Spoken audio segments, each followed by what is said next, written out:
है उनका मंत्री परिषद। और भारत में भी जो 5 मुख्य शासन का संचालन है वो किसके द्वारा होता है?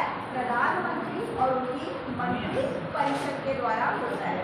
हम लोगों ने ये देखा कि राष्ट्रपति पद जो भी व्यक्ति प्राप्त करना चाहता है उसकी पात्रता क्या है, उसकी योग्यता क्या है, कौन सा व्यक्ति राष्ट्रपति पद को धारण करने का योग्य है। हमने देखा वह कई सारी योग्यताओं का वर्णन हमारे संविधान में है, जिसमें प्रमुख है भारत का नागरिक होना, न्यूनतम आयु का होना 35 वर्ष, लोकसभा का सदस्य बनने की योग्यता धारित रखना और चौथा लाभ के पद पर न हो। हमने ये भी देखा कि लाभ के पद का निर्धारण हमारे संविधान में किसमें किया गया है? अनुच्छेद 58 में संसद के द्वारा इसको बताया गया है कि कौन सा पद लाभ का है, कौन सा पद लाभ का नहीं है। हमने ये भी देखा कि निर्वाचन मंडल जो भी राष्ट्रपति को चुनता है उस निर्वाचन मंडल में कौन कौन शामिल हैं। आपको ये बताया गया कि राष्ट्रपति के निर्वाचन मंडल में संसद के निर्वाचित सदस्य मात्र शामिल होते हैं, मनोनीत सदस्य शामिल नहीं होते। इसके साथ साथ जितने भी राज्य हैं, राज्य की विधानसभाओं के निर्वाचित सदस्यों को राष्ट्रपति के निर्वाचन मंडल में मताधिकार का अधिकार है। इसके साथ साथ 70वें संविधान संशोधन के द्वारा 2 केंद्र शासित प्रदेश के रूप में दिल्ली और पौंडीचेरी के जो निर्वाचित विधानसभा के जो निर्वाचित सदस्य हैं वो राष्ट्रपति के निर्वाचन मंडल में शामिल होते हैं। विशेष बात ये देखी कि हमने मनोनीत सदस्यों को मताधिकार का इसमें अधिकार नहीं है, चाहे वो राज्यसभा के हो चाहे वो राज्य विधान परिषद के हो। फिर हमने ये भी देखा बच्चों कि हमारे राष्ट्रपति का जो निर्वाचन है वो एक विशेष पद्धति और एक विशेष प्रक्रिया से होता है, जिसको हम जानते हैं एकल संक्रमणीय आनुपातिक, एकल हस्तांतरणीय आनुपातिक गुप्त मतदान की पद्धति, जिसमें मतदाताओं के मतों का सबसे पहले मत मूल्य निकाला जाता है। एक मतदाता के मत का मूल्य क्या होगा ये निर्धारित करता है कि वो कहाँ का सदस्य है। अगर वो विधानसभा का सदस्य है तो उस एक विधायक के मत का मूल्य निकालने के लिए टोटल संख्या को हमको उस राज्य विशेष जिस राज्य से वो आता है उस राज्य की जनसंख्या से मल्टीप्लाई मतलब डिवाइड करना होगा और इसको भाग देना होगा 1000 से। इस तरीके से हमको प्राप्त होता है एक विधायक के मत का मूल्य। एक सांसद के मत के मूल्य को निकालने के लिए total numbers of voters of legislative assembly, कुल विधायकों के मत के मूल्य को हमको दोनों ही सदनों के जो भी सदस्य संख्या है उससे हमको विभक्त करना होता है। इस प्रकार संसद के एक सदस्य के मत के मूल्य का हमको पता चलता है। हम दोनों के और ये दोनों ही सदस्य अपना वोट डालते हैं किस आधार पर? वरीयता के आधार पर। जितने कैंडिडेट राष्ट्रपति पद के उम्मीदवार के रूप में मैदान में हैं उनको अपनी वरीयता, प्रथम वरीयता, द्वितीय वरीयता, तृतीय वरीयता, चतुर्थ वरीयता के रूप में अपने मताधिकार का क्या करना है? प्रयोग करना है या उसमें अंकन करना है। किसी भी विजयी उम्मीदवार के लिए ये आवश्यक है कि वो न्यूनतम कोटा प्राप्त करे। और न्यूनतम कोटा हम कैसे निकालेंगे? कुल जितनी सदस्य संख्या है और जितने मत हुआ है उसमें हम +1 करके मतलब मोटे तौर पर जितना भी मत है उसका 50% +1 जिस भी उम्मीदवार को प्राप्त होगा वो क्या होगा? ये माना जाएगा इतना तो विजयी उम्मीदवार को मत मिलना ही चाहिए, वोट उसी को हम बोलते हैं न्यूनतम कोटा। मैंने आपको ये भी बताया बच्चों, राष्ट्रपति पद के इच्छुक उम्मीदवार व्यक्ति के लिए आवश्यक है जब भी वो राष्ट्रपति के रूप में अपना पर्चा दाखिल करे उसके लिए 50 प्रस्तावक प्रपोजर्स और 50 जो उसका क्या करते हैं अनुमोदक सेकेंडर, इनका उसको सहमति आवश्यक है। और हर अपनी पर्चा दाखिल के समय ही उम्मीदवार एक निश्चित धनराशि जिसको बोलते हैं जमानत राशि उसको जमा करना होता है। जमानत राशि जब्त कर ली जाएगी अगर राष्ट्रपति के निर्वाचन में उम्मीदवार ने खुद निर्वाचन का 1/6 प्राप्त न किया हो। ठीक, तो इस तरीके से विजयी प्रत्याशियों का क्या होता है, चयन होता है। न्यूनतम कोटे को प्राप्त करना आवश्यक है। मैंने आपको ये भी बताया कि राष्ट्रपति पद के जो उम्मीदवार व्यक्ति है, जो विजयी व्यक्ति है, उसके संदर्भ में अगर किसी भी प्रकार का कोई विवाद होता है राष्ट्रपति के चुनाव से संबंधित, तो राष्ट्रपति के चुनाव से संबंधित विवाद का निपटान कौन करता है, सर्वोच्च न्यायालय। जिसके लिए क्या करना है, जो भी उम्मीदवार राष्ट्रपति के रूप में खड़ा हुआ था और वो हार गया, उसको स्वयं और उसके साथ साथ 20 निर्वाचक मंडल के सदस्यों का एक याचिका सुप्रीम कोर्ट में दाखिल करनी होगी, जिसके तहत सुप्रीम कोर्ट और ऐसा एक 30 दिन के समय सीमा निर्धारित की गई है। 30 दिन की समय सीमा के अंदर अगर वो याचिका सुप्रीम कोर्ट में देता है, इस पूरे मामले की जांच पड़ताल की जाएगी और इस विवाद का निपटान सुप्रीम कोर्ट के द्वारा किया जाएगा। ऐसा आप लोग पढ़ चुके हैं। और राष्ट्रपति का जो निर्वाचन है वो किया जाता है किसके द्वारा, अनुच्छेद 324 के द्वारा निर्वाचन आयोग के अंतर्गत। एक चीज जो मैं आपको थोड़ा सही करवाना चाहती हूँ, मैंने आपको बताया था राष्ट्रपति जब विजयी हो जाता है तो क्या ग्रहण करता है, शपथ। शपथ मैंने आपको 2 चीजें आपको लिखवाई थी, एक संविधान की पालना और दूसरा लिखवाया था लोगों का कल्याण। इसको सही कर लीजिए। एक्चुअली में हेड ऑफ द गवर्नमेंट है तो वो संविधान की रक्षा करने की शपथ लेता है और दूसरा लोगों का कल्याण।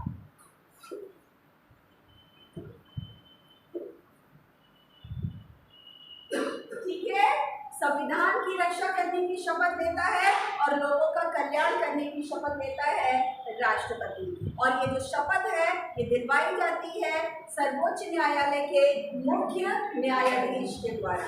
हमने देखा राष्ट्रपति जो उम्मीदवार है इसका कार्यकाल कितना होता है, 5 वर्ष होता है। 5 वर्ष की निर्धारित अवधि के लिए कोई भी व्यक्ति राष्ट्रपति के रूप में नियुक्त निर्वाचित होता है और कितनी बार वो राष्ट्रपति बनेगा इसमें किसी भी प्रकार की कोई सीमा नहीं है। कितनी बार भी वो कोई भी व्यक्ति राष्ट्रपति पद का ग्रहण करने का पात्र होता है। कौन बोलता है, अनुच्छेद 57। हमने आप ये भी देखा कार्यकाल के संदर्भ में, कार्यकाल कितना होता है, 5 वर्ष होता है। 5 वर्ष से पूर्व भी अगर वो स्वेच्छा से चाहे, अगर आकस्मिक निधन हो जाए, अगर उसके विरुद्ध महाभियोग की प्रक्रिया लग जाए तो व्यक्ति अपने जो कार्यकाल है उससे पहले भी उसको अपने पद को क्या करना पड़ता है, त्याग करना पड़ता है। और इस समय में जो उसका कार्य है वो निर्वाह करता है कौन, वाइस प्रेसिडेंट अर्थात उपराष्ट्रपति। रिक्त हुए पद पर जो भी वाइस प्रेसिडेंट या वाइस प्रेसिडेंट नहीं है तो सीजेआई के द्वारा जो कार्य किया जाएगा वो मात्र 6 माह के अंदर ही होगा, क्योंकि 6 माह के अंदर नए राष्ट्रपति का क्या होगा, पुनर्निर्वाचन होगा। और नया राष्ट्रपति बची हुई अवधि के लिए नहीं, कितनी अवधि के लिए, संपूर्ण मतलब जो भी उसका कार्यकाल है 5 वर्ष के लिए ये पुनर्निर्वाचन या नए राष्ट्रपति का क्या होगा, उसको चुना जाएगा। नया राष्ट्रपति निधन के उपरांत, महाभियोग के उपरांत जो भी नया राष्ट्रपति का चुनाव हुआ ये उसकी नियुक्ति पूरे 5 वर्ष के कार्यकाल के लिए होती है। जबकि लोकसभा सदस्य, ठीक है, राज्यसभा सदस्य, प्रधान, ग्राम पंचायत प्रधान, वार्ड जो मेंबर्स हैं, अगर इनमें इनके कार्यकाल के दौरान अगर किसी की मृत्यु हो जाए और नए सदस्य का क्या होता है, इलेक्शन होता है, री इलेक्शन होता है, तो री इलेक्शन पूरे कार्यकाल के लिए नहीं होगा, जितनी अवधि बची है उसके लिए होगा। मतलब कोई प्रधान है, 5 वर्ष के लिए चुना गया, 3 साल बाद प्रधान जी क्या हो गए, भगवान को प्यारे हो गए, तो अगर नए प्रधान की नियुक्ति होगी उस पद पर, तो नए प्रधान को कितना कार्यकाल मिलेगा, मात्र बचा हुआ कार्यकाल मिलेगा, अर्थात 2 वर्ष। इसके अलावा आपने पढ़ा महाभियोग की प्रक्रिया। अच्छा, एक और चीज आपने पूछा कि इन 3 तरीकों के अलावा भी अगर कुछ आवश्यकतावश राष्ट्रपति कार्य करने में असमर्थ है या कार्य करने किसी विशेष कार्य से वो कहीं बाहर चला जाता है या कुछ विशेष कारण से वो अपना कार्य करने में असमर्थ होता है, तो उस समय उसके कार्यों का निर्वाह कौन करेगा, वाइस प्रेसिडेंट ऑफ इंडिया। और जिस समय उपराष्ट्रपति कार्यों को करेगा उस समय एज अ प्रेसिडेंट उसको सभी विशेषाधिकार, सभी लाभ, सभी शक्तियां, सारे जो भी उसको वेतन भत्ते हैं वो प्राप्त होंगे। हम लोगों ने महाभियोग बता दिया था मैंने। विदेश जाने पर भी अगर राष्ट्रपति विदेश जाएगा तो हाँ, रहेगा उसकी क्या विदेश जाता है तो देश में अगर कुछ ना कुछ उसकी किसी हस्ताक्षर की जरूरत है या किसी कार्य की जरूरत है तो उस समय vice president as a president के रूप में कार्य करेगा। इसमें ये भी मेंशन हुआ है हमारे संविधान में, अगर विदेश की अवधि लंबी हो गई तो क्या हम वापस उसको बुलाएंगे, उस समय भी वहाँ पर वाइस प्रेसिडेंट को वो पावर प्राप्त हो जाएगी देश में राष्ट्रपति के अगर कोई भी महत्वपूर्ण काम है उस कार्य को करने के लिए।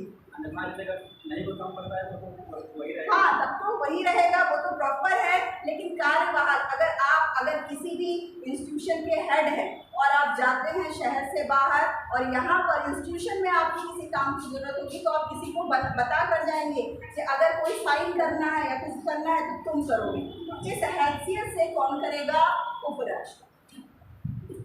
महाभियोग हमने बता दिया था कल। महाभियोग राष्ट्रपति का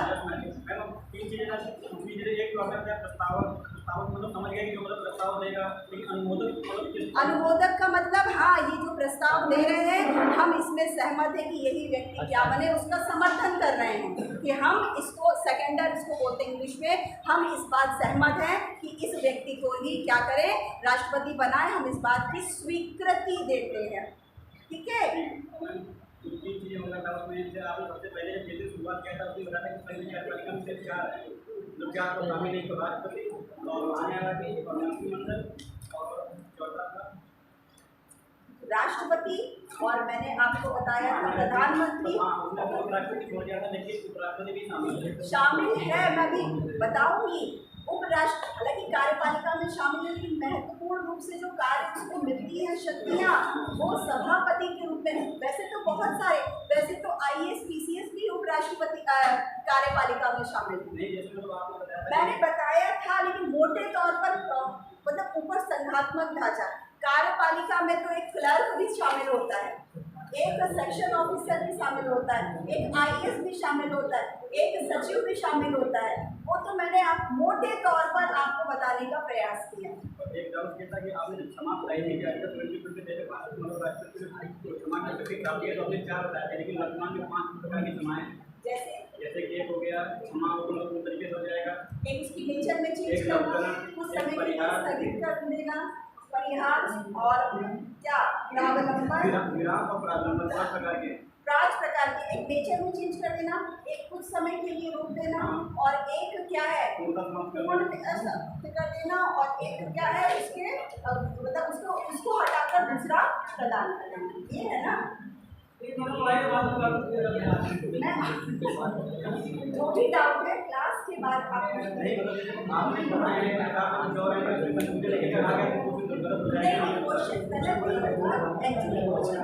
ये है कि जो कुछ समय के लिए स्थगित किया है उसने अलग माना है और कुछ जो हमारा कॉन्स्टिट्यूशन है वो 40 प्रकार के मानते हैं और कुछ किताब ये है कुछ समय के लिए जो आपने टेम्परेरी सस्पेंड किया है वो अलग है और परमानेंट जो सस्पेंड किया है वो अलग है।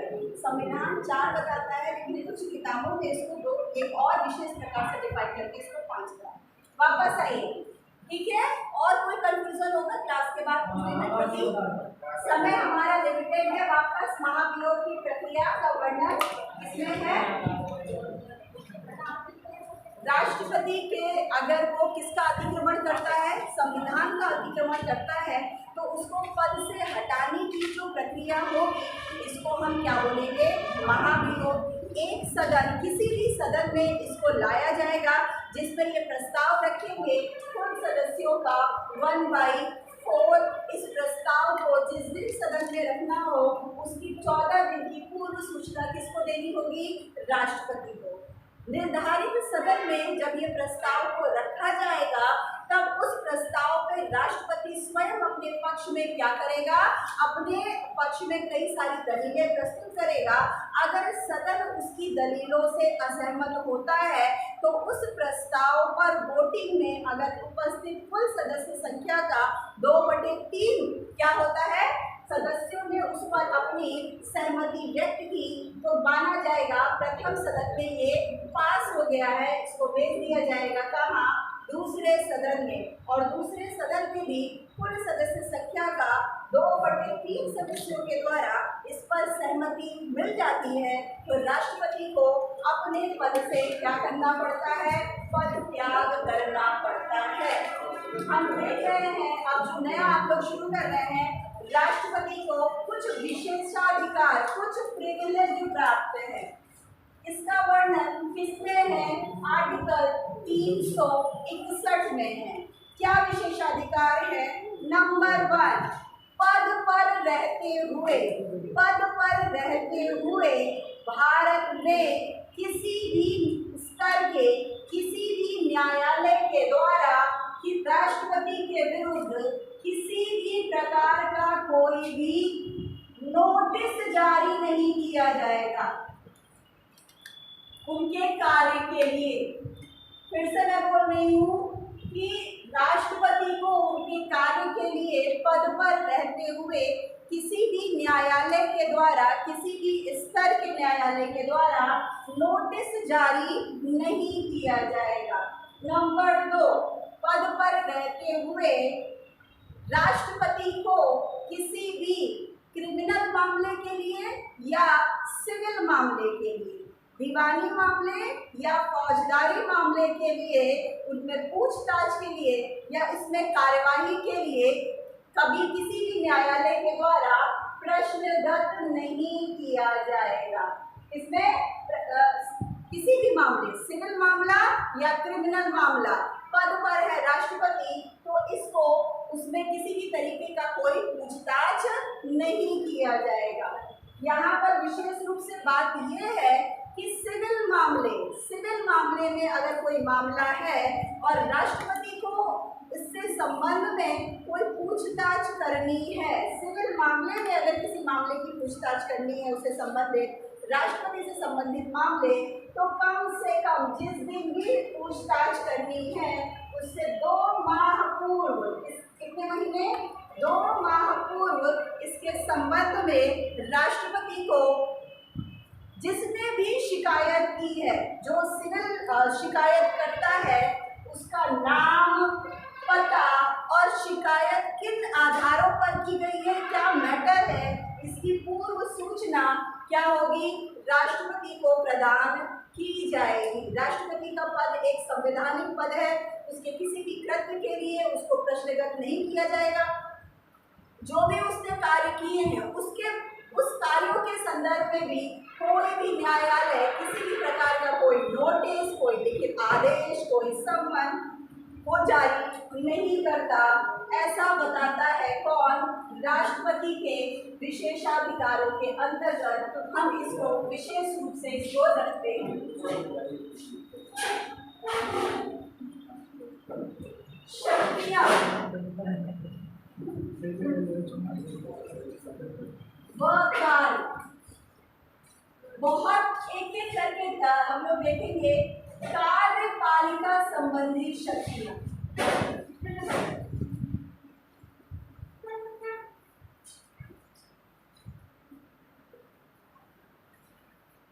हमारे संविधान संविधान का अनुच्छेद 53 कहता है राष्ट्रपति कार्यपालिका का प्रमुख है और ये कार्यपालिका संबंधी कार्यों का संचालन वह मंत्रिपरिषद के परामर्श से करेगा। इन जो भी कार्य हैं उनके सलाह देने के लिए, कार्यों को परामर्श देने के लिए जो राष्ट्रपति के द्वारा किया जाएगा कार्यपालिका, इसके संदर्भ में एक उसको परामर्श देने का काम कौन करेगा? मंत्रिपरिषद, और उसके ही परामर्श पर राष्ट्रपति कार्यों को करेगा। इसके साथ साथ ये कौन कह रहा है? अनुच्छेद 53 आर्टिकल 75 के अनुसार राष्ट्रपति लोकसभा में बहुमत दल के नेता को क्या नियुक्त करेगा? प्रधानमंत्री नियुक्त करेगा और प्रधानमंत्री के परामर्श पर वो काउंसिल ऑफ मिनिस्टर, मंत्री परिषद का गठन करेगा। यहाँ पर विशेष बात यह है बच्चों, प्रधानमंत्री की जो नियुक्ति है उसको नियुक्ति करना और उसको शपथ दिलाना। इस संदर्भ में विशेष बात यह है कि यहाँ पर राष्ट्रपति स्वविवेक का प्रयोग नहीं करेगा। ठीक है, जो भी बहुमत प्राप्त दल है उसका जो नेता है, मान लीजिए लोकसभा में टोटल कितनी सदस्य संख्या है? 543, इसमें से 272, ये क्या है? बहुमत का आंकड़ा। कोई भी पार्टी जिसने 272 सीटें प्राप्त कर ली हैं, ये निर्धारित हो जाता है कि वो सरकार बनाएगी। इस आंकड़े को छूने वाले जो भी व्यक्ति है उसके बहुमत दल के नेता को राष्ट्रपति प्रधानमंत्री के रूप में क्या करेगा? निर्वाचित करेगा, मनोनीत करेगा, नियुक्त करेगा या उसको चुनेगा? बताइए। ये एग्जाम में आ गया, हमने पढ़ा लेकिन हम क्या हो गए? कंफ्यूज हो गए। नियुक्त करेगा क्योंकि वो पहले से ही चुनकर आया है, निर्वाचित होकर कहाँ पहुंचा है? लोकसभा में या संसद में पहुंचा, और उनमें से क्या है? किसी एक को प्रधानमंत्री के रूप में राष्ट्रपति के द्वारा नियुक्ति प्रदान की जाएगी। ठीक है, परंतु किसी भी दल को बहुमत नहीं है और वहां पर प्रधानमंत्री किसे बनाया जाए, ऐसी कंफ्यूजन की स्थिति है, तब वहां पर राष्ट्रपति स्वविवेक की शक्ति का प्रयोग करेगा। प्रधानमंत्री की नियुक्ति और उसके परामर्श पर मंत्रिपरिषद की नियुक्ति के संदर्भ में ये जो स्वविवेक मतलब ये जो शक्तियां हैं इनका संविधान में वर्णन नहीं है। ये सारी नियुक्ति और उनको शपथ, ये एक परंपरा के तहत इनको राष्ट्रपति निभाता है। प्रधानमंत्री की नियुक्ति और शपथ ऐसा कहीं भी मूल संविधान में शब्दावली का प्रयोग नहीं है। ठीक है, लेकिन एक परंपरा है संवैधानिक विधान के रूप में राष्ट्रपति के द्वारा बहुमत दल के नेता, बहुमत दल ने कितना 272 के आंकड़े, जिसने जादुई आंकड़े को छू लिया है, उसके नेता को क्या है? प्रधानमंत्री के रूप में शपथ दिलाएगा। इसके साथ ही साथ प्रधानमंत्री की अनुशंसा पर राष्ट्रपति काउंसिल ऑफ मिनिस्टर, मंत्री परिषद के सदस्यों को क्या करेगा? मंत्री पद की शपथ दिलाएगा। तो प्रश्न ये है, मंत्री किसकी शपथ लेते हैं? मंत्री शपथ लेते हैं किसकी? मंत्री पद की और पद और गोपनीयता की शपथ लेते हैं। ठीक है, तो ये मंत्रियों को कौन से विभागों का आवंटन, किस मंत्री को कौन सी विभाग प्रदान किए जाए, मतलब विभागों का आवंटन और आवंटन संबंधी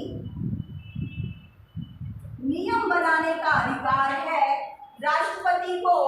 किसके परामर्श पर? प्रधानमंत्री के परामर्श पर। ठीक, ये चीज विशेष रूप से है। अगली बात, हमारे संविधान का आर्टिकल 74 कहता है राष्ट्रपति प्रधानमंत्री को क्या करता है? नियुक्त करता है। परामर्श से क्या करेगा, काउंसिल ऑफ मिनिस्टर को चुनेगा और फिर काउंसिल ऑफ मिनिस्टर को क्या करेगा, उनके अलग अलग विभागों का आवंटन करेगा।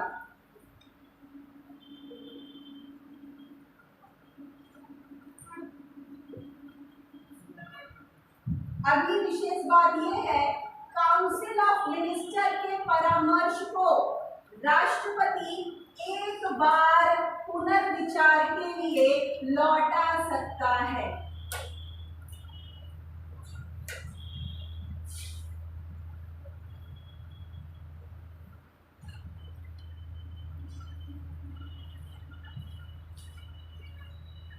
क्या मैंने बोला, कार्यपालिका का एक प्रमुख अंग है राष्ट्रपति। कार्यपालिका संबंधी दायित्वों का निर्वाह वो मंत्रिपरिषद की सलाह से करता है। मंत्रिपरिषद के गठन करने के पहले वो बहुमत दल के नेता को प्रधानमंत्री के रूप में नियुक्त करता है। प्रधानमंत्री के परामर्श से किसको नियुक्त करेगा, मंत्रिपरिषद को नियुक्त करेगा। मंत्रिपरिषद द्वारा दिए गए सलाह से वो राष्ट्रपति के द्वारा कार्यपालिका संबंधी कार्यों का निर्वाह करेगा। इसके साथ साथ एक और बात आर्टिकल 74 ये दर्शाता है कि काउंसिल ऑफ मिनिस्टर ने जो भी कार्यपालिका संबंधी कार्यों को मतलब क्या किया है, राष्ट्रपति को प्रदान किया है, राष्ट्रपति उन सभी परामर्श को एक बार पुनर्विचार की, इसको क्या कर लो, फिर से देख लो, पुनर्विचार के लिए लौटा सकता है। और अगर काउंसिल ऑफ मिनिस्टर वापस वही वो करता है तो यहाँ पर वो राष्ट्रपति उनको मानने के लिए क्या है, बाध्य है। क्यों? ये जो काउंसिल ऑफ मिनिस्टर है ये आर्टिकल 70 में नहीं है तो अमेंडमेंट बाद में जोड़ा गया था, इसको बाद में 74 1 2 मतलब करके इसको बाद में जोड़ा गया, क्योंकि ओवरऑल ये मोटे तौर पर मैं आप इस 74 का क्या है एक मोटा मोटा आपको ये बता रही हूँ। प्रधानमंत्री की नियुक्ति प्रधानमंत्री के परामर्श से, किसकी मंत्रिमंडल की नियुक्ति मंत्रिमंडल के परामर्श के अनुसार कार्य करेगा और परामर्श को एक बार के लिए क्या कर सकता है, रिव्यूज या उसको फिर से रिव्यू करने के लिए लौटा सकता है। आगे बढ़ते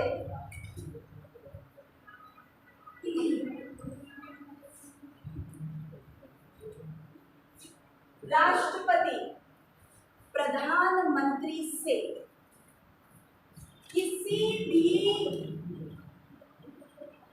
शासन संबंधी मामलों की जानकारी प्राप्त कर सकता है।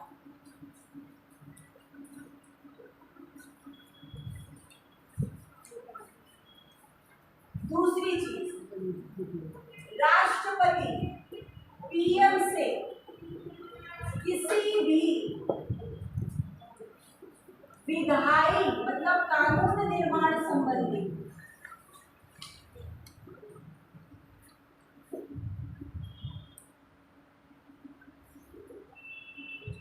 नीतियों के बारे में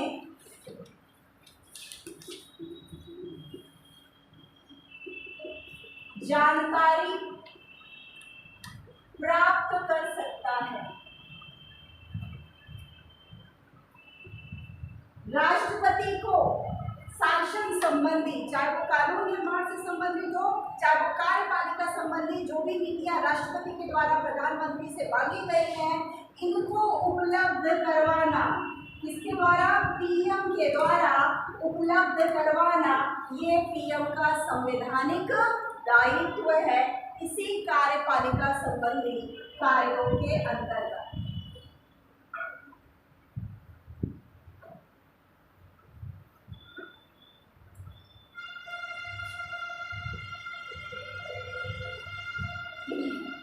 मैंने क्या बताया, राष्ट्रपति कार्यपालिका का महत्वपूर्ण अंग, शासन के संचालन के लिए राष्ट्रपति है संवैधानिक प्रमुख, प्रधानमंत्री है वास्तविक प्रमुख। तो प्रधानमंत्री की नियुक्ति करता है, नियुक्ति का आधार क्या है, बहुमत दल के नेता को क्या है, प्रधानमंत्री के रूप में नियुक्त करता है। प्रधानमंत्री की अनुशंसा पर वो मंत्री परिषद का गठन करता है। मंत्रियों को कौन सा विभाग दिया जाए, विभाग के कार्य आवंटन संबंधी अलग अलग विभागों का बंटवारा राष्ट्रपति के द्वारा प्रधानमंत्री के परामर्श पर क्या किया जाता है, विभागों का बंटवारा किया जाता है। कार्य आवंटन संबंधी नियम बनाता है कौन, राष्ट्रपति। इसके साथ साथ राष्ट्रपति समय समय पर कि भैया चल क्या रहा है देश में, चाहे वो शासन के संबंधी कार्यपालिका संबंधी मामला हो या सरकार की विधायी संबंधी मामला हो, राष्ट्रपति प्रधानमंत्री से समय समय पर उनके बारे में जानकारी प्राप्त कर सकता है और पीएम के द्वारा, प्रधानमंत्री के द्वारा संवैधानिक अध्यक्ष को इन जानकारियों को उपलब्ध करवाना, ये उसका क्या है, ये संवैधानिक दायित्व है। इसके साथ साथ समय समय पर राष्ट्रपति के द्वारा शासन संबंधी नियमों पर प्रधानमंत्री को समय समय पर क्या दिया जाएगा, महत्वपूर्ण अनुदेश भी दिया जाएगा, जिसको शासन व्यवस्था में क्रियान्वित करना राज्य के वास्तविक अध्यक्ष के रूप में प्रधानमंत्री और उसकी मंत्रिपरिषद का एक संवैधानिक दायित्व बनता है। अगली महत्वपूर्ण चीज इसी कार्यपालिका संबंधी शक्तियों के अंतर्गत देख रहे हैं बच्चों,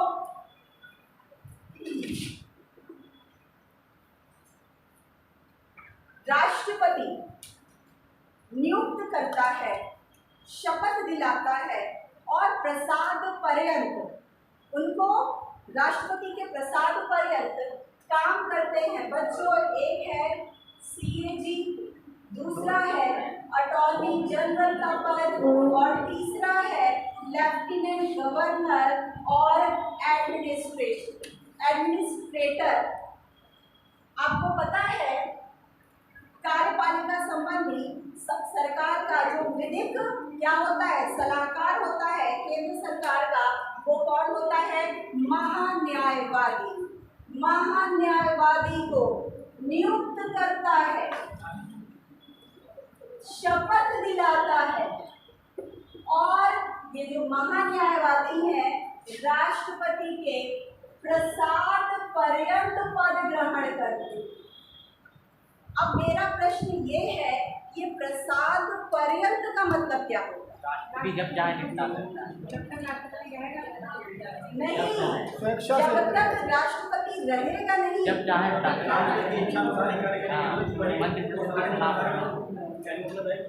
मतलब जो होता है यानी कि ये राष्ट्रपति की इच्छा अनुसार ही कार्य करेगा। राष्ट्रपति जब चाहे से हटा सकता है, वो उसका आधार नहीं बताने के लिए, मतलब ये नहीं है कि मैंने किस आधार को हटाया है। प्रसाद पर्यंत जी, मंत्री परिषद की सहायता से राष्ट्रपति कभी भी इनको इनके पद से हटा सकता है, मतलब परामर्श से, सहायता नहीं, परामर्श से। ये मतलब है प्रसाद पर्यंत। नियुक्ति करता है महान्यायवादी की, उनको शपथ दिलाता है और ये जो महान्यायवादी है, अटॉर्नी जनरल है, ये राष्ट्रपति के प्रसाद पर्यंत काम करते हैं। कुछ केंद्र शासित प्रदेशों में लेफ्टिनेंट गवर्नर का पद है और कुछ में प्रशासक शब्दावली का प्रयोग राज्यपाल पद के लिए हुआ है। दिल्ली, पौंडीचेरी, अंडमान निकोबार, ये ऐसे यूटीज हैं, केंद्र शासित प्रदेश हैं, जहां पर राज्यपाल पद के रूप में कार्य करने वाले व्यक्ति को गवर्नर के रूप में नहीं, लेफ्टिनेंट गवर्नर के रूप में उनके नाम को जाना जाता है। और अन्य केंद्र शासित प्रदेशों के राज्यपाल शोभित व्यक्तियों को हम जिस नाम से जानते हैं उसको बोलते हैं एडमिनिस्ट्रेटर या प्रशासक। एडमिनिस्ट्रेटर को नियुक्त करता है और लेफ्टिनेंट गवर्नर को नियुक्त करता है राष्ट्रपति, और ये क्या है, राष्ट्रपति के प्रसाद पर्यंत कार्य करते हैं। क्या लेफ्टिनेंट गवर्नर और प्रशासकों को किसके द्वारा नियुक्ति की जाती है, राष्ट्रपति के द्वारा, और ये किसके प्रसाद पर्यंत, राष्ट्रपति के प्रसाद पर्यंत काम करते हैं, परंतु इनको शपथ राष्ट्रपति नहीं दिलाते। दूसरी बात, controller and auditor general of India, Bharat का नियंत्रक और महालेखा परीक्षक क्या है? ये नियुक्ति कौन करता है? राष्ट्रपति करता है। इनको शपथ राष्ट्रपति दिलाता है, लेकिन ये प्रसाद पर्यंत राष्ट्रपति के कार्य नहीं करते। ठीक है, ये भी कार्यपालिका संबंधी राष्ट्रपति की शक्तियों में आएगा। कुछ प्रमुख पद हैं, उनके प्रमुख पदाधिकारियों में महान्यायवादी, CAG का पद और लेफ्टिनेंट गवर्नर और एडमिनिस्ट्रेटर के रूप में इनकी नियुक्ति, इनको शपथ, और ये प्रधानमंत्री राष्ट्रपति के साथ प्रसाद पर्यंत काम करेंगे या नहीं, ये विशेष बात जो है यहाँ पे आपको। ये सारे त्याग पत्र भी वो राष्ट्रपति को ही देते हैं। जिनको राष्ट्रपति नियुक्त करता है उनको हटाने का और उनका त्याग पत्र लेने का काम किसको है? ये वाला मैंने कहा केंद्र शासित प्रदेश, जिसमें से दिल्ली, पौंडीचेरी और अंडमान निकोबार के राज्यपालों को जिस नाम से जानते हैं इसको बोलते हैं लेफ्टिनेंट गवर्नर, और अन्य केंद्र शासित प्रदेशों के राज्यपाल को हम प्रशासक शब्दावली का प्रयोग करते हैं, गवर्नर शब्दावली का प्रयोग नहीं करते। राष्ट्रपति इन यूटी के लेफ्टिनेंट गवर्नर और एडमिनिस्ट्रेटर को नियुक्त करता है और जब चाहे तब मंत्री परिषद के परामर्श से इनको हटा सकता है। अर्थात ये राष्ट्रपति के प्रसाद पर्यंत हैं, परंतु इनको शपथ राष्ट्रपति के द्वारा नहीं दिलाई।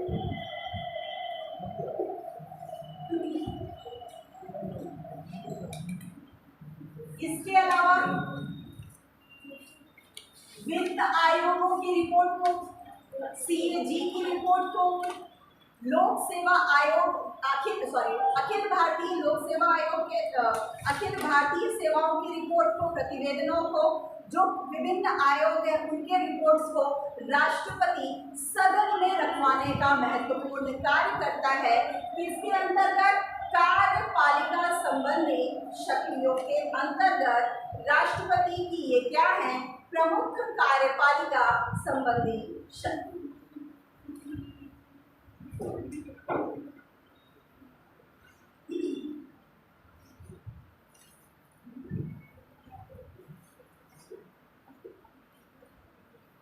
राष्ट्रपति, अब यहीं पर कुछ बहुत महत्वपूर्ण चीजें आने वाली हैं। वीटो और किसी भी विधेयक पर राष्ट्रपति क्या कंडीशंस है उसको आप लोग इसमें देखने वाले हैं।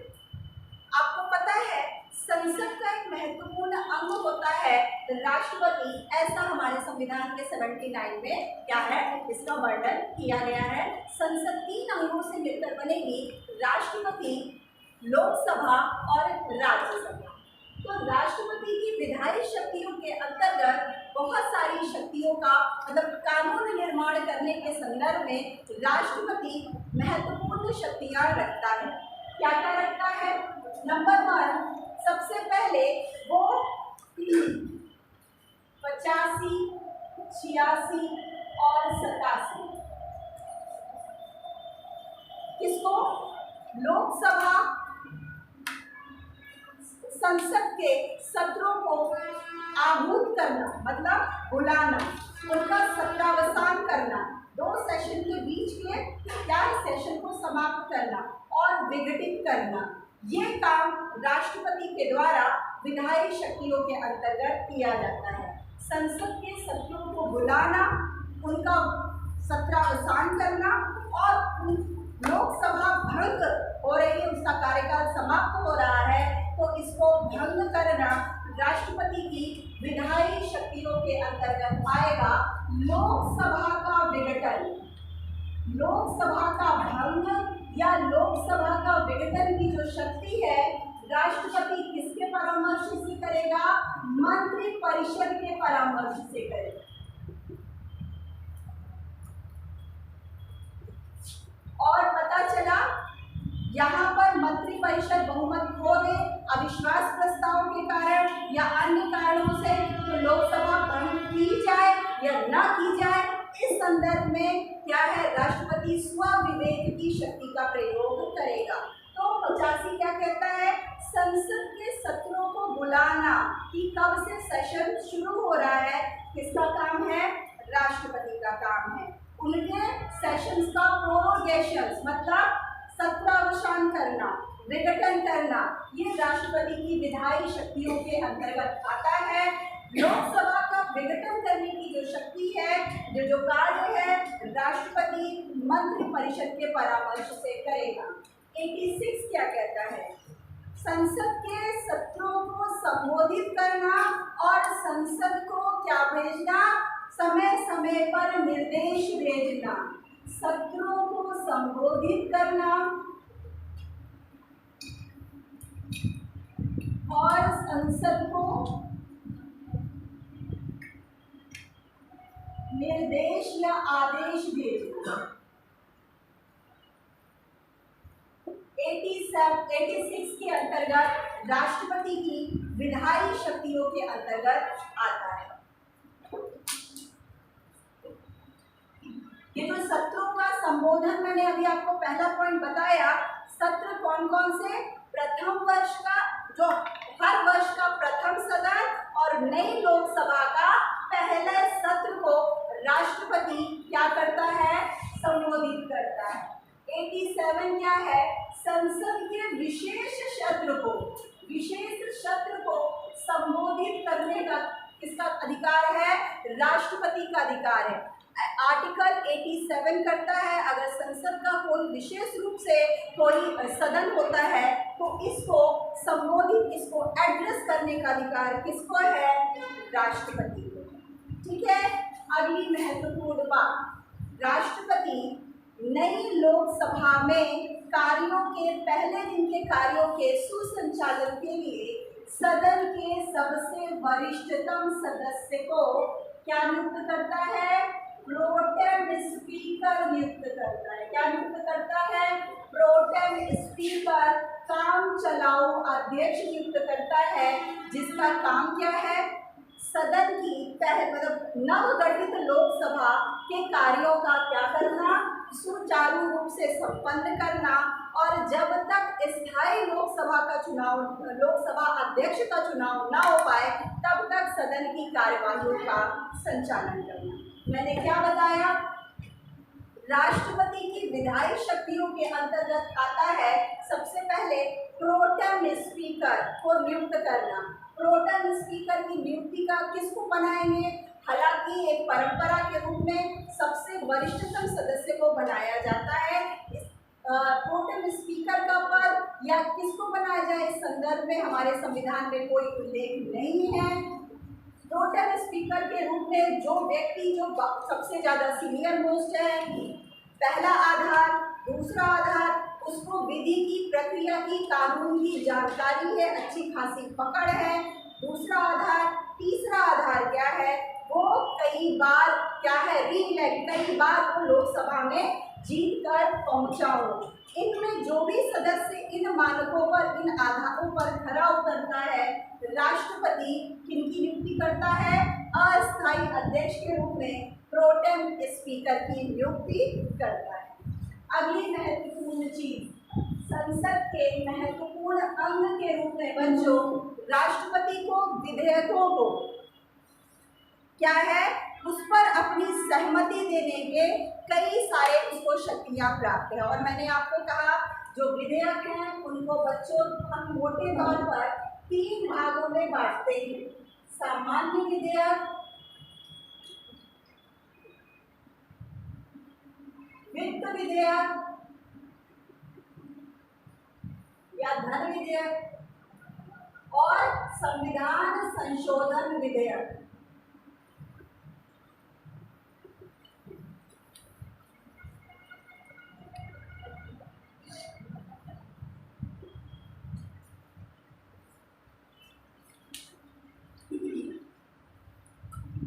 मैंने आपको क्या बताया, जो विधेयक हैं उनको मोटे तौर, एक और चीज जो मैंने आपको बताया, राष्ट्रपति संसद का महत्वपूर्ण अंग है। संविधान दोनों सदनों को आहूत करने में विशेष रूप से उनको सत्र को संबोधित करने में और उनको समय समय पर कोई निर्देश भेजने का काम राष्ट्रपति करता है। प्रोटेम स्पीकर को नियुक्त करने का काम राष्ट्रपति करता है। इसके साथ ही साथ जो राष्ट्रपति है वो अगर किसी भी विधेयक पर दोनों सदनों में कोई गतिरोध उत्पन्न हो गया है तो आर्टिकल 108 के तहत संयुक्त अधिवेशन बुलाने का कार्य किसके द्वारा किया जाएगा? राष्ट्रपति के द्वारा किया जाएगा। तो गतिरोध 108 के अंतर्गत दोनों सदनों के संयुक्त अधिवेशन बुलाने की जो शक्ति है वो किसको प्राप्त है? राष्ट्रपति को। वापस आइए,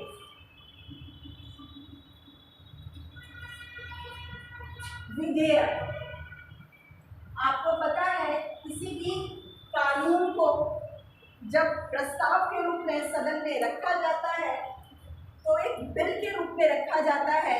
जब दोनों सदनों की इसमें सहमति बन जाती है और राष्ट्रपति के हस्ताक्षर हो जाते हैं तो ये बिल बन जाता है अधिनियम के रूप में। हम बात कर रहे हैं सामान्य विधेयकों के संदर्भ में राष्ट्रपति को क्या क्या शक्ति प्राप्त है। एक बात मैं बताऊं, ये विधेयक केंद्र सरकार के विधेयकों के संदर्भ मतलब केंद्रीय विधान संसद के विधेयकों के भी संबंध में है और राज्यों की विधानसभा जिसको राज्यपाल ने क्या किया है? आरक्षित कर दिया है राष्ट्रपति के लिए, उस संदर्भ में भी है। तो ये जो सामान्य विधेयक है राष्ट्रपति क्या क्या कर सकता है? नंबर 1, हस्ताक्षर कर सकता है। नंबर 2, वापस कर सकता है। नंबर 3, अस्वीकार कर सकता है।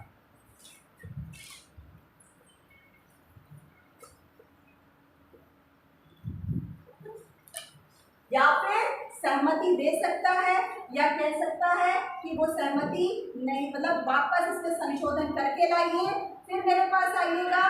तो संशोधन करने के लिए कह सकता है या ये कह सकता है कि वो बिल पर साइन नहीं करेंगे। कौन सी कंडीशन है? सामान्य विधेयकों के संदर्भ में। वित्त विधेयकों के संदर्भ में हालांकि यहाँ पर थोड़ा सा आपको सतर्क रहना है। कुछ जगहों पर कुछ और है, कुछ जगहों पर कुछ और है, लेकिन इसको आपको ओवरऑल कंफ्यूजन है वित्त विधेयकों के संदर्भ में। हालांकि आपको पता है 111 कहता है वित्त विधेयक जो भी होंगे ये राष्ट्रपति की सहमति के बाद ही सदन में रखे जाएंगे। इसमें क्या कर सकता है? हस्ताक्षर कर सकता है और इसी में क्या है? एनसीईआरटी या संविधान कहता है अस्वीकार कर सकता है परंतु वापस नहीं कर सकता।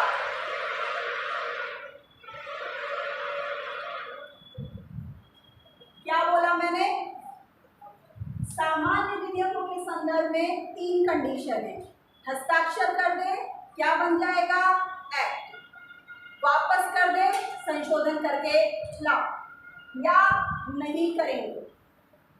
चौथी भी कंडीशन है वीटो कर दे, वो वीटो हम अलग से पढ़ेंगे। तो अभी यहाँ तक समझिए, हस्ताक्षर कर देगा, संशोधन के लिए वापस कर देगा, मना कर देगा। वित्त विधेयक, कुछ किताबें ये बोल रही हैं कि राष्ट्रपति वित्त विधेयक पर हस्ताक्षर करने को बाध्य है, ऐसा हमारे संविधान का आर्टिकल 111 कहता है। लेकिन इसी संविधान के आर्टिकल को ध्यानपूर्वक पढ़ने पर यह पता चलता है कि हस्ताक्षर करने की भी बात है और ये कहा गया है कि वो चाहे तो इस पर हस्ताक्षर वो मना भी कर सकता है, लेकिन क्या नहीं कर सकता? वापस नहीं कर सकता। परंतु ऐसा कंफ्यूजन क्यों है बच्चों? क्योंकि आपको पता है मनी बिल जो वित्त विधेयक है वो बहुत इम्पोर्टेंट्स होते हैं, बहुत महत्वपूर्ण होते हैं और ये जब सदन में रखे जाएं, सदन में रखने से पूर्व किसकी सहमति मिलना आवश्यक है? राष्ट्रपति की।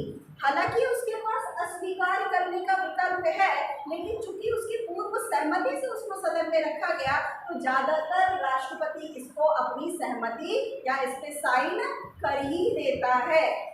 लेकिन हमारा संविधान ये कहता है बहुत माइन्यूटली कि वो हस्ताक्षर कर भी सकता है और मना भी कर सकता है, लेकिन इसमें अमेंडमेंट किसी भी तरीके का संशोधन करने का उसके पास पावर नहीं है। कौन से मामलों में? तीसरी कंडीशन देखिए, संविधान संशोधन विधेयक। अच्छा, एक और चीज, दोनों सदनों में गतिरोध है सामान्य विधेयक पर, तो क्या बुलाएंगे? Joint session 108। क्या बुलाएंगे? संयुक्त अधिवेशन। कौन बुलाएगा? राष्ट्रपति। क्या वित्त विधेयकों पर संयुक्त अधिवेशन का प्रावधान है? नहीं।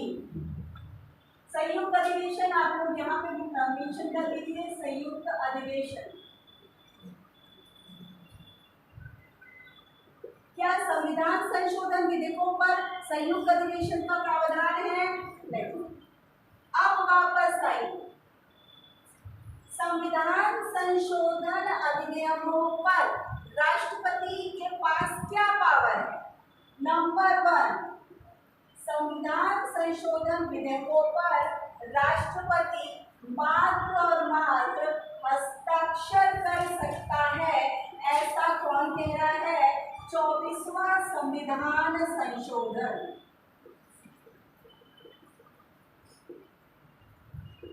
ना तो वो मना कर सकता है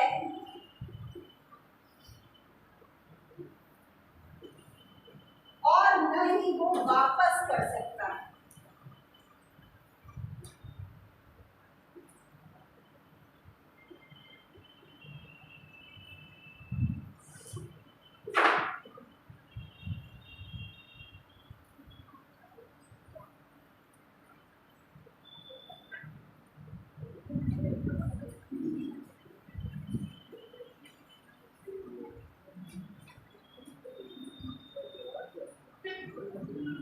क्या बोला मैंने? संविधान संशोधन विधेयकों पर राष्ट्रपति केवल और केवल साइन करेगा, ना तो वो संशोधन के लिए कह सकता है, ना वो हस्ताक्षर करने से मना कर सकता। ठीक। और एक और ये चीजें हैं किसके संदर्भ में? विधेयकों के संदर्भ में राष्ट्रपति को प्राप्त शक्तियां। ठीक। सामान्य विधेयकों पर हस्ताक्षर कर भी सकता है, मना भी कर सकता है संशोधन के लिए। वित्त बनी बिल पर हस्ताक्षर करेगा और मोस्टली हस्ताक्षर कर देता है, लेकिन उसके पास क्या है? अस्वीकार कर सकने की पावर भी है। वो मनी बिल को वापस नहीं करेगा, नहीं करेगा। लेकिन संविधान संशोधन विधेयकों पर राष्ट्रपति स्वयं हस्ताक्षर कर सकने को बाध्य है। ऐसा हमारे संविधान में संविधान संशोधन 24 के अंतर्गत कहा गया। अनुच्छेद आर्टिकल 99 के अंतर्गत राष्ट्रपति मंत्रियों को शपथ दिलाते हैं।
क्या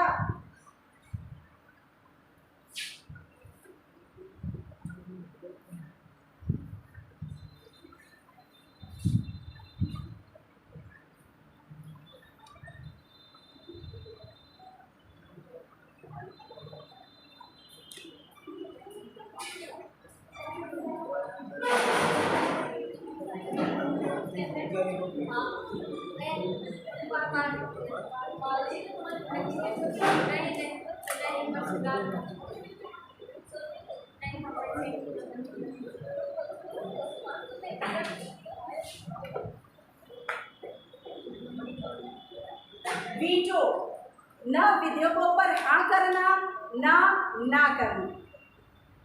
इस पावर को हम बोलते हैं क्या? निषेधाधिकार की शक्ति, या इंग्लिश में बोलते हैं वीटो पावर।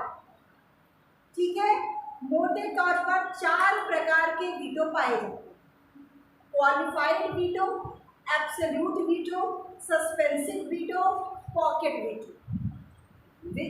कौन कौन से हैं? विशेषित निषेधाधिकार, दूसरा अत्यंतिक निषेधाधिकार, तीसरा विलंबकारी या निलंबनकारी निषेधाधिकार, और चौथा जेबी वीटो भी इसको बोलते हैं, या पॉकेट वीटो। कौन सा भारत में राष्ट्रपति को प्राप्त नहीं है? ये आपको पता है, संसद किसी भी बिल को पारित करने के बाद कहाँ भेजती है? राष्ट्रपति के पास भेजती है। राष्ट्रपति इस बिल पर साइन करने से क्या कर दे? इनकार कर दे, और वापस ये इसको संसद में भेज दे। तो और संसद इसके जो पार्लियामेंट है अपने टोटल सदस्यों के 2/3 बहुमत से इसको फिर से पारित करके फिर से कहाँ भेज दे? प्रेसिडेंट के पास। तो राष्ट्रपति ऐसे बिल पर हस्ताक्षर करने को बाध्य है।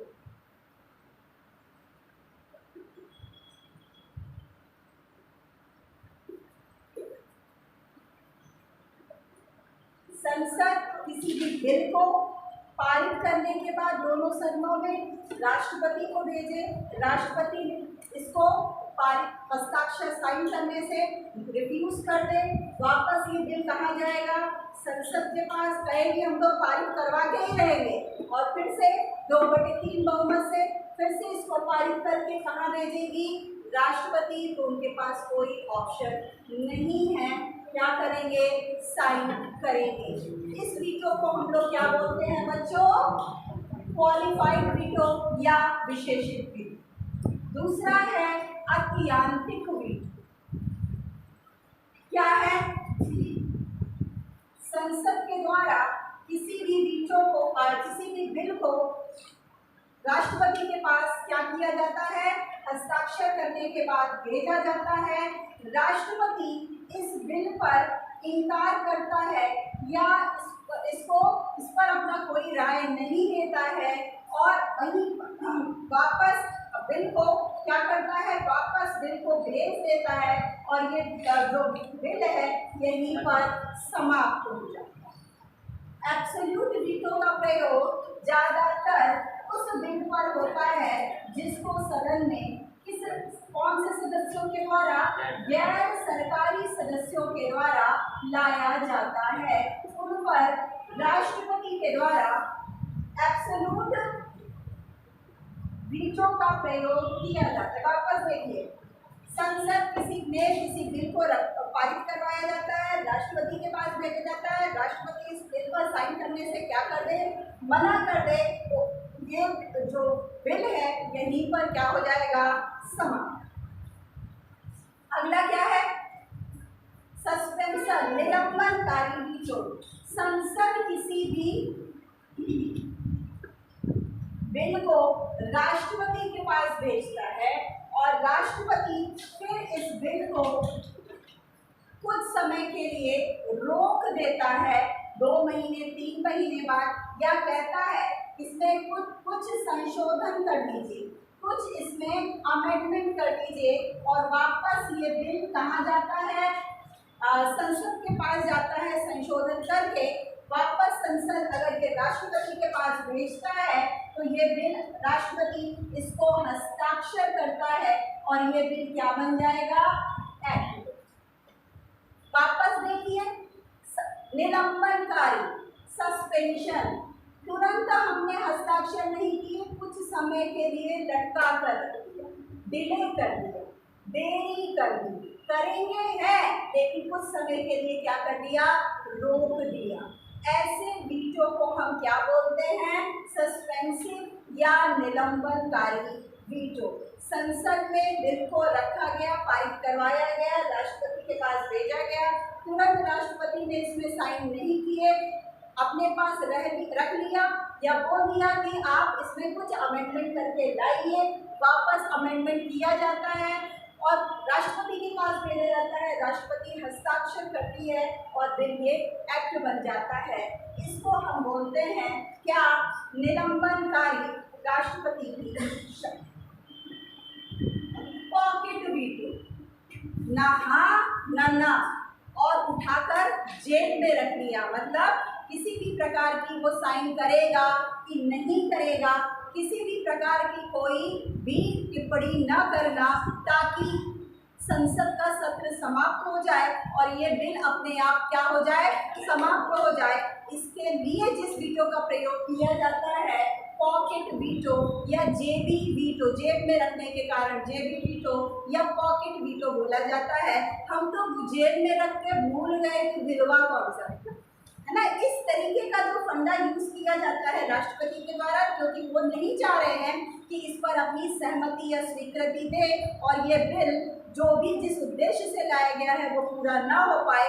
इस तरीके के बिल को हम क्या जानते हैं, पॉकेट वीटो। प्रश्न ये है किसने इसका प्रयोग किया था, किस अधिनियम से, यानी जैल सिंह ने डाक अधिनियम पर इस वीटो का प्रयोग।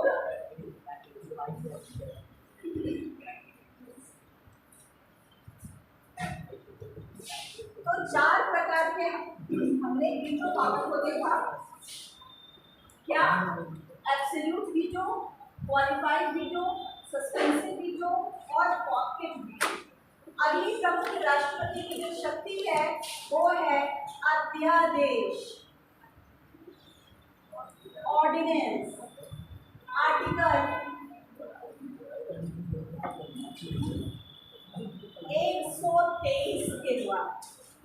आर्टिकल 123 के द्वारा राष्ट्रपति अगर संसद का सत्र नहीं चल रहा है, संसद का सत्र नहीं चल रहा है और किसी भी विषय पर कानून निर्माण करने की आवश्यकता पड़ती है, तब राष्ट्रपति के द्वारा उस समय उस आवश्यकता को पूरा करने के लिए जिस टेम्परेरी आदेश को पारित करके, ये क्या है, जो आदेश निकाला जाएगा, जो ऑर्डर निकाला जाएगा ताकि कानून निर्माण करने की आवश्यकता को पूरा किया जाए, इसको हम जिस नाम से जानते हैं उसको हम बोलते हैं क्या, अध्यादेश। एक तरीके का अस्थायी कानून जो कुछ समय के लिए क्या है, वक्त जरूरत की आवश्यकता के अनुकूल इसको राष्ट्रपति के द्वारा निकाला जाता है, ताकि जब भी संसद का सत्र हो तो अगर आवश्यक है तो इसको सामान्य कानूनों की तरह दोनों सदनों में उसको पारित करवा के राष्ट्रपति हस्ताक्षर कर देते हैं, तो ये जो ऑर्डिनेंस है ये क्या बन जाते हैं, सामान्य कानून बन जाते हैं। अन्यथा अगला जो संसद का सत्र है उसको प्रारंभ होने के 6 सप्ताह के अंदर, कितने सप्ताह के अंदर, 6 सप्ताह के अंदर ये स्वतः ही क्या हो जाएंगे, समाप्त।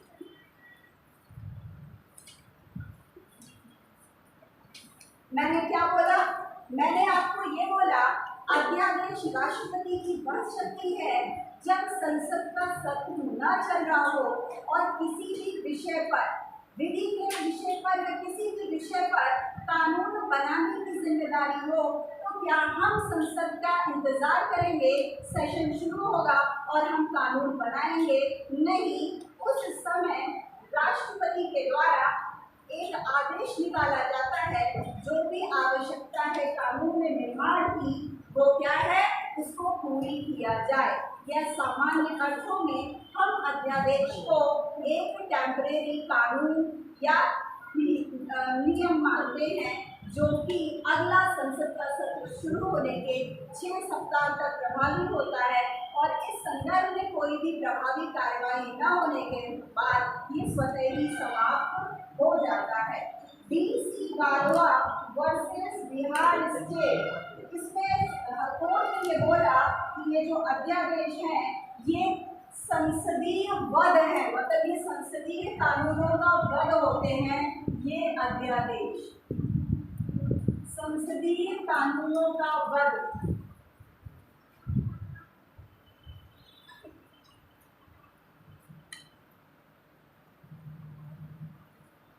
क्या ऐसा नहीं होना चाहिए? और आपको पता है वर्तमान समय में ये बार बार सरकारों की प्रवृत्ति रही है, जब वो मेजॉरिटी में है, कि उनको किसी भी विषय पर अगर कानून निर्माण करना, उन्हें पता है सदन में उनकी क्या होगी, आलोचना होगी, वो क्या लाते हैं, अध्यादेश के रूप में उन कानूनों को लाते हैं और फिर बाद में इसको जल्दी से इसको पारित करवा लेते हैं। जबकि सुप्रीम कोर्ट और कोर्ट ने, ये न्यायपालिका ने कहा है कि आवश्यकता हो तभी हमको ऑर्डिनेंस की शक्ति का प्रयोग करना चाहिए।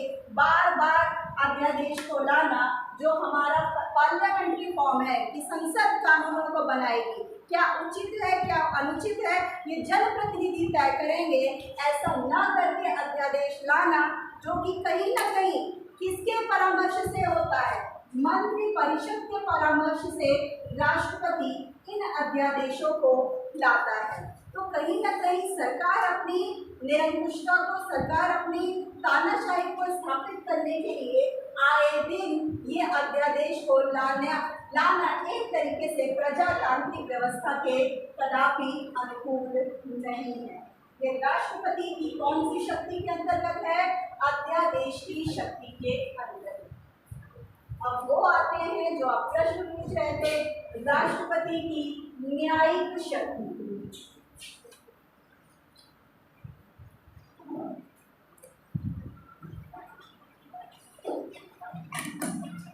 न्यायपालिका का एक महत्वपूर्ण अंग है और इस रूप में सुप्रीम कोर्ट के जजेस को नियुक्त करने का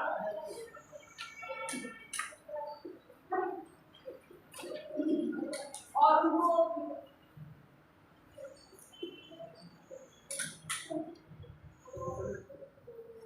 क्यों करेंगे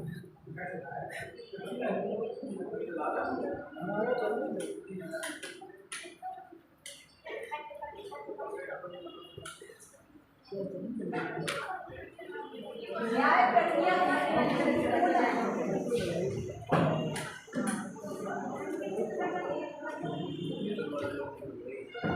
अंग के रूप में राष्ट्रपति की कुछ न्यायिक शक्तियां भी हैं बच्चों। क्या है?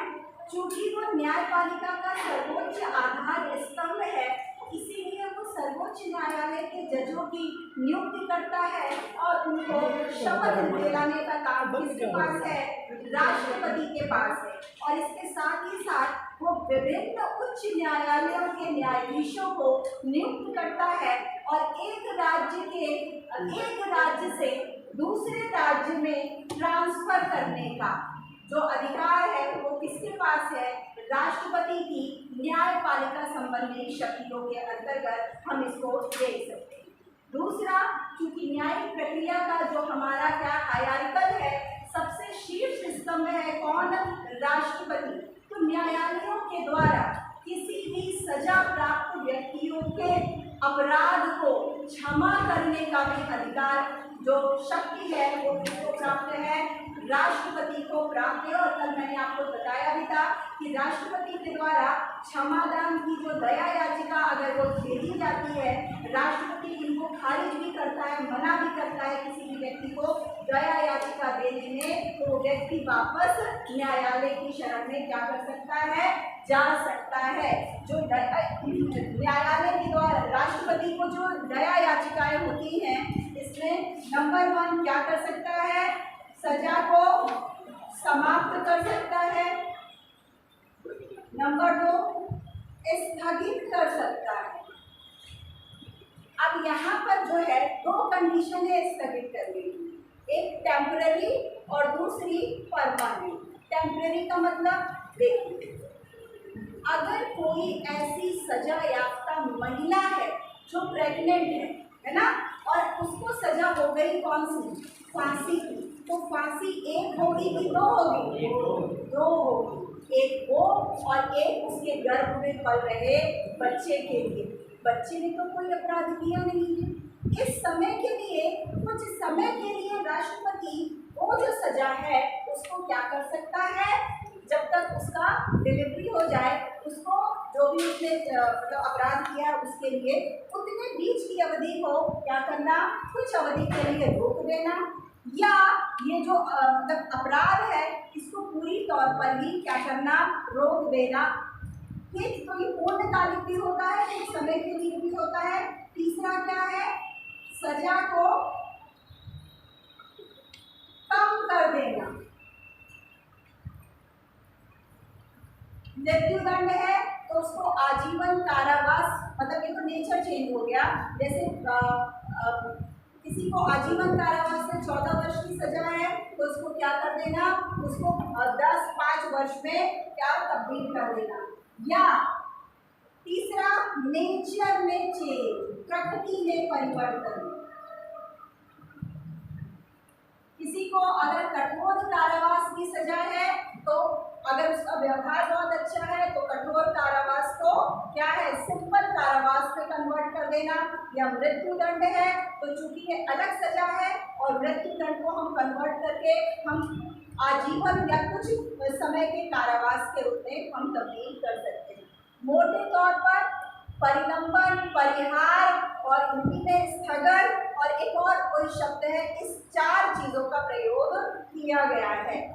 चूंकि वो न्यायपालिका का सर्वोच्च शिखर है तो न्यायिक आदेशों के द्वारा जो भी वो किसी भी न्यायपालिका के सजा याफ्ता कैदी की सजा को कम करना, समाप्त करना, प्रकृति में परिवर्तित करना या कुछ समय के लिए स्थगित करना राष्ट्रपति की ज्युडिशियल पावर या न्यायिक शक्ति के अंतर्गत बच्चों आता है। और कुछ होता है?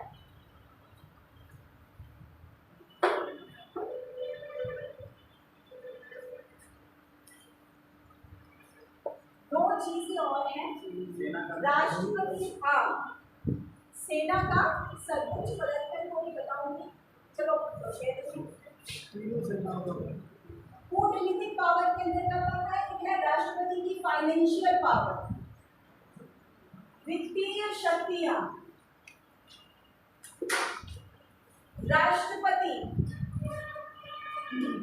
मनी बिल के संबंध में, वित्त विधेयकों के संदर्भ में अपनी सहमति देना न देने के संदर्भ में भी राष्ट्रपति को महत्व रूप से एकाधिकार प्राप्त है।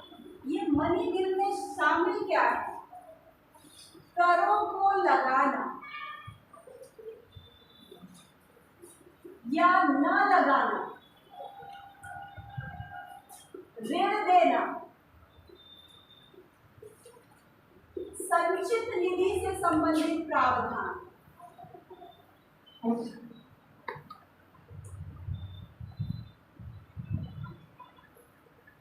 राष्ट्रपति के प्रमुख फाइनेंशियल पावर के अंतर्गत आती है 110 और 111 के अंतर्गत राष्ट्रपति को महत्वपूर्ण क्या है, वित्तीय शक्तियां प्राप्त है। किनको कर लगाना है, किनको कर नहीं लगाना है, किसको ऋण देना है, किसको ऋण नहीं देना है, संचित निधि में कितना पैसा खर्चा करेगा, कैसे खर्चा होगा, इस पे एकाधिकार रखता है कौन?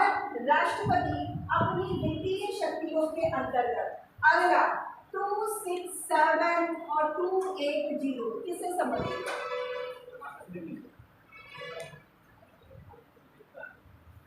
आकस्मिक निधि और वित्त आयोगों का गठन।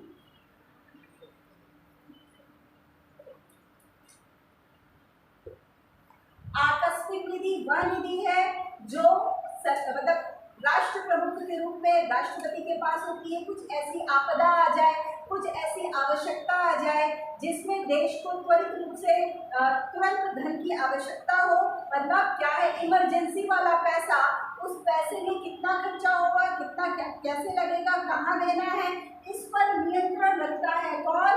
राष्ट्रपति। क्यों? क्योंकि वो हेड ऑफ द स्टेट है ना। घर में कुछ भी हो जाए तो आपके पास एक क्या होती है, ऐसी गुल्लक होती है ताकि आप उसको तोड़कर अपनी जो भी नीड्स है उसको पूरा कर सके। तो आकस्मिक निधि पर एकाधिकार रखता है कौन? राष्ट्रपति। सो गए क्या?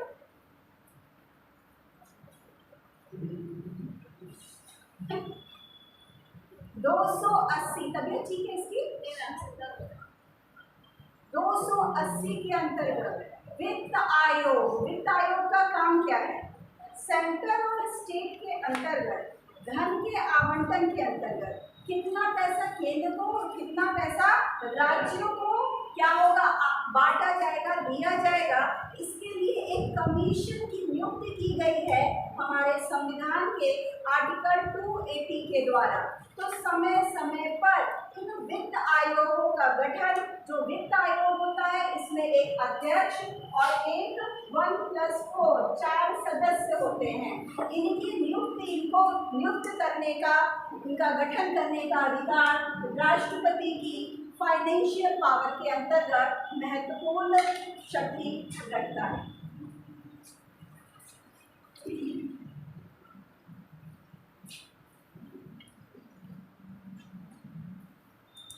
आप लोग हेडिंग डालेंगे और मैं हेडिंग नहीं डालूंगी। 143 राष्ट्रपति की परामर्शकारी शक्ति, एडवाइजरी, परामर्शकारी शक्ति।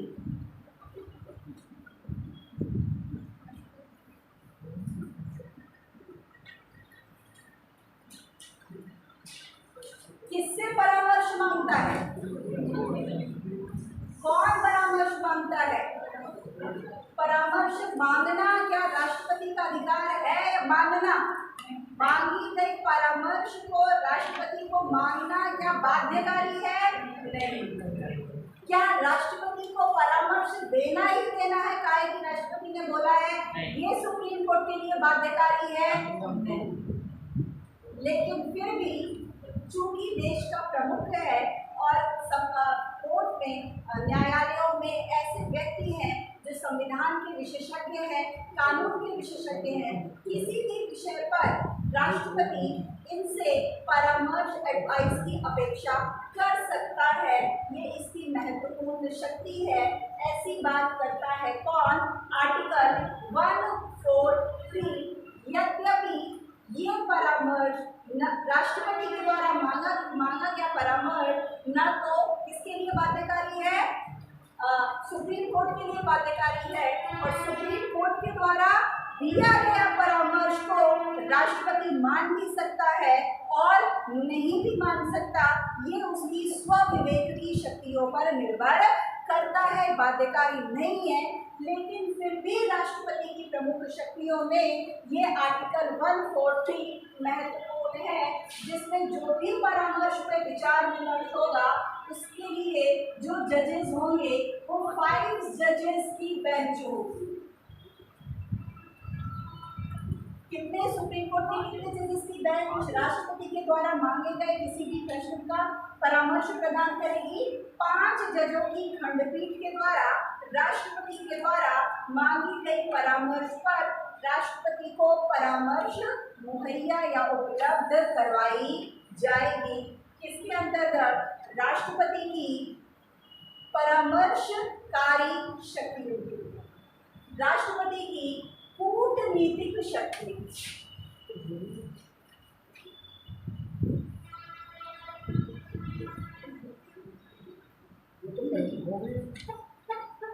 कहाँ हुआ?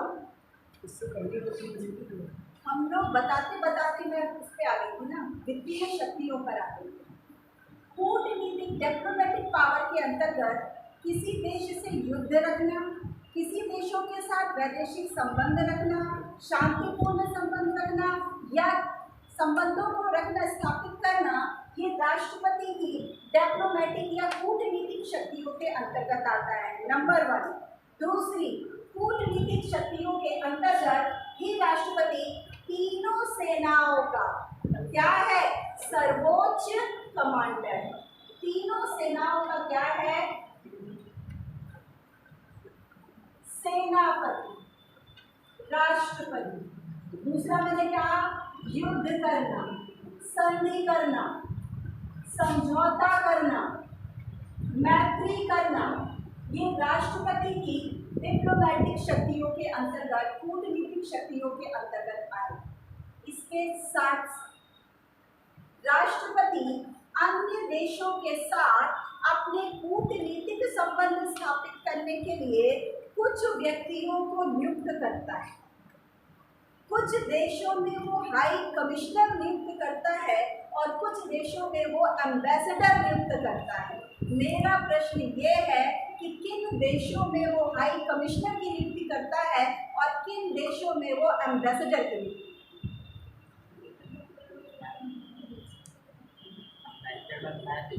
जहाँ जहाँ पे ब्रिटेन का या यूरोप का नहीं था वहाँ पे बेटा, आपको पता है भारत एक लंबे समय तक ब्रिटिश शासन के अधीन था और भारत ही नहीं विश्व के तकरीबन बहुत सारे देश, और इसीलिए बोला जाता है ब्रिटिश साम्राज्य इतना महान है कि कभी भी उसका सूर्य अस्त नहीं होता। क्या एशिया, क्या अफ्रीका, उसके कई सारे उपनिवेश थे। 19वीं सेंचुरी खत्म होते होते बहुत से देशों ने स्वतंत्रता की बात की। आफ्टर सेकेंड वर्ल्ड वॉर तकरीबन सभी देशों को नीतियों के कारण, आवश्यकता के कारण इनको क्या कर दिया गया? स्वतंत्र कर दिया गया। स्वतंत्र रूप से सभी देश एक सॉवरेन स्टेट है, सभी देश आपस में दूसरे देशों के साथ एक इंडिपेंडेंट कंट्री के रूप में जुड़े, एक दूसरे के साथ समझौते किए, एक दूसरे के साथ गठबंधन किए, और भारत के साथ बहुत से ऐसे देश थे जो कभी न कभी ब्रिटिश साम्राज्यवादी नीति के क्या थे? शिकार। हालांकि तकरीबन सभी देश स्वतंत्र हो गए, लेकिन फिर भी लोगों को आवश्यकता थी एक गठबंधन की, एक समझौते की, एक दोस्तों की। तो ब्रिटिश सरकार ने क्या किया? इनका एक सम्मिलित रूप से ऐसे देशों का समूह बनाया जो कभी न कभी ब्रिटिश शासन के क्या थे? पराधीन थे, अधीन थे, जिसको नाम दिया ब्रिटिश कॉमनवेल्थ, ब्रिटिश राष्ट्रमंडल। और ये राष्ट्रों को कहा गया कि आप इसमें शामिल हों। एक पराधीन देश के रूप में नहीं, एक इंडिपेंडेंट, एक सॉवरेन देश के रूप में, एक स्वतंत्र देश के रूप में। सभी देशों ने, क्योंकि कहीं ना कहीं वो उनको आवश्यकता थी मित्रता की, ऐसे गठबंधन की जो उनकी आवश्यकताओं को पूरी की, बहुत से देश इस कॉमनवेल्थ के सदस्य बने। भारत भी 1947 में जब आज़ाद हुआ, भारत के प्राइम मिनिस्टर तत्कालीन पंडित जवाहरलाल नेहरू को भी कहा गया, तब तो वहाँ पे कांग्रेसी सदस्यों के द्वारा और भारत में और पीएम के द्वारा ये कहा गया कि ये जो संगठन है ब्रिटिश कॉमनवेल्थ, कहीं ना कहीं हमको याद दिलाता है कि तुम कौन हो? गुलाम रहे हो। तो हम लोग सदस्य तो बनेंगे लेकिन अपनी शर्तों पर। तो फिर कॉमनवेल्थ जो ब्रिटिश शब्द था ये हट गया और उसके बाद से क्या बना? सिर्फ कॉमनवेल्थ बन गया। तो भारत उन देशों में जो कॉमनवेल्थ समूह के देश है वहाँ पर जो भी राजदूत नियुक्त करता है इनको बोलते हैं क्या?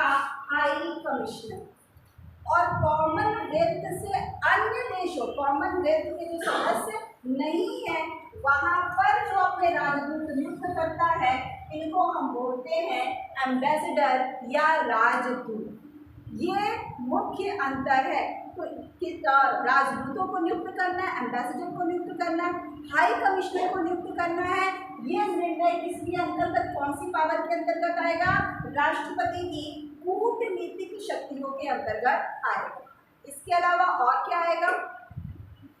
राष्ट्रपति जितने भी, क्योंकि हम लोग कहीं किसी दूसरे देश में अपने प्रतिनिधि को भेज रहे हैं तो दूसरा देश वाला भी तो हमारे देश में भेजेगा कि नहीं, अपने देशों के साथ अच्छे रिलेशन स्थापित करने के लिए। तो अन्य देशों के जितने भी प्रतिनिधि भारत में आते हैं तो अपना आई कार्ड, जो परिचय पत्र है, वो राष्ट्र प्रमुख के रूप में राष्ट्रपति के पास क्या करते हैं? जमा करवाते हैं। हालांकि जो एम्बेसी है, जो राजदूत है बच्चों, वहाँ पर उन्हीं देश का कानून क्या है? चलता है। लेकिन राष्ट्र अध्यक्ष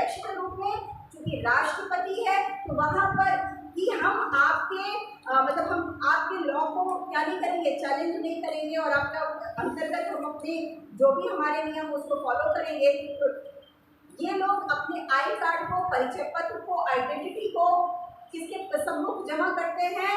राष्ट्रपति के सम्मुख जमा करते हैं। क्यों? क्योंकि राष्ट्रपति ही वो एक सर्वोच्च पद है जो दूसरे देशों के साथ संबंधों को क्या रखता है?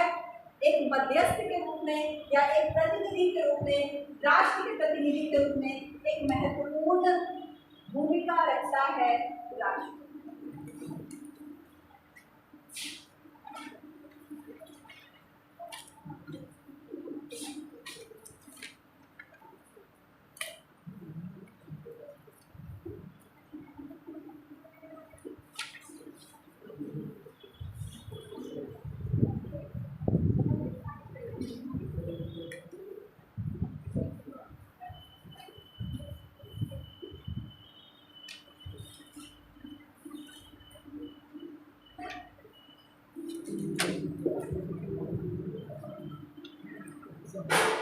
संकटकालीन इमरजेंसी में जो एक संविधान प्रमुख है वो कैसे एक वास्तविक प्रमुख के रूप में राज्याध्यक्ष से, राष्ट्राध्यक्ष से क्या सारी पावर को मतलब इन आपातकालीन शक्तियों के अंतर्गत भी राष्ट्रपति जो 3 प्रकार के आपातकाल हैं इसमें महत्वपूर्ण रूप से शक्तियों को रखता है।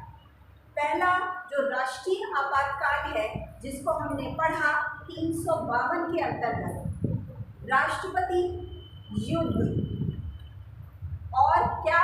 सशस्त्र विद्रोह और क्या? आंतरिक अशांति को 2 शब्दावली समाप्त कर दिए। युद्ध, एक और क्या था? बाह्य आक्रमण। युद्ध, बाह्य आक्रमण या क्या बोला? सशस्त्र विद्रोह। सशस्त्र विद्रोह का मतलब क्या है? पूरी भारत की जनता या जनता का कोई एक पार्ट हथियार लेकर अगर सरकार के खिलाफ प्रदर्शन करता है या क्या करता है? नारेबाजी करता है या कुछ भी करता है तो इसको माना जाएगा क्या हो गया है? सशस्त्र जनता का विद्रोह। ठीक, 3 कंडीशंस में ये राष्ट्रीय आपातकाल लग सकता है: युद्ध, आक्रमण या सशस्त्र विद्रोह। जरूरी नहीं हो कि ये तीनों कंडीशन एक साथ, तीनों कंडीशन अलग अलग भी हो तो राष्ट्रपति देश में किसकी घोषणा कर सकता है? राष्ट्रीय आपातकाल की घोषणा कर सकता है। पहली चीज। दूसरी चीज, इन 3 कंडीशंस के साथ साथ हो सकता है कंडीशन बन रही हुई ना हो, संभावना हो कि युद्ध होने वाला, आक्रमण होने वाला, जनता विद्रोह, सशस्त्र विद्रोह कर रही है, ऐसी संभावना पर भी देश में राष्ट्रपति क्या है? आपातकाल की घोषणा कर सकता है।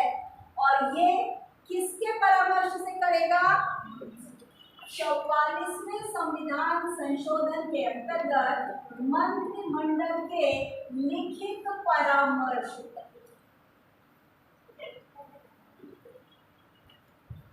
संविधान में अगर कहीं मंत्रिमंडल शब्द का जिक्र है तो इसी आर्टिकल कौन सा? 352। तो मेरा प्रश्न ये है कि मंत्रिपरिषद और मंत्रिमंडल में अंतर क्या है? कैबिनेट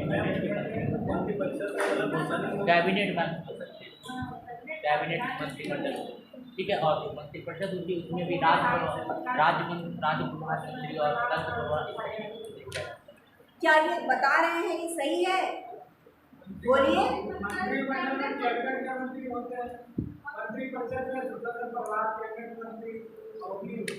जी बिल्कुल सही।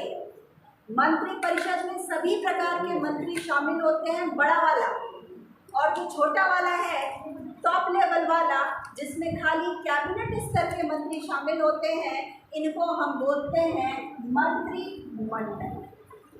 ठीक, तो राष्ट्रपति शासन लगेगा 352 के अंतर्गत, या ऐसी कंडीशन बनने की संभावना बन रही है तो राष्ट्रपति मंत्रिमंडल के परामर्श पर, और ये परामर्श ओरल होना चाहिए कि रिटन, लिखित परामर्श होना चाहिए। कौन से संविधान संशोधन? 44वें संविधान संशोधन में राष्ट्रपति लगा सकता है क्या 352 के अंतर्गत राष्ट्रीय आपातकाल। 42वें संविधान संशोधन, ये सब मैं पढ़ा चुकी हूँ, खाली रिवीजन कर रही हूँ। 42वें संविधान संशोधन के द्वारा ये राष्ट्रीय आपातकाल संपूर्ण भारत में या एक भाग विशेष में लगाया जाएगा। क्या टाइम हो गया? एक्सेस हो रहा है, ज्यादा हो रहा है। क्या बोले थे हम? 44वें संविधान संशोधन में लिखित परामर्श, और 42वें पूरे भारत में लगेगा या किसी एक भाग में लगेगा। ऐसी कंडीशन बन रही हो तीनों या तीनों में से कोई एक, तो राष्ट्रपति 352 का प्रयोग कर सकता है, या कोई संभावना भी हो फिर भी राष्ट्रपति 352 का प्रयोग कर सकता है। लगा दिया। अब हटेगा भी, जिसमें राष्ट्रपति की महत्वपूर्ण भूमिका। तो इसको देखेंगे, राष्ट्रपति जो थोड़ा सा बचा है उसको देखें। उपराष्ट्रपति और प्रधानमंत्री कल शुरू करें।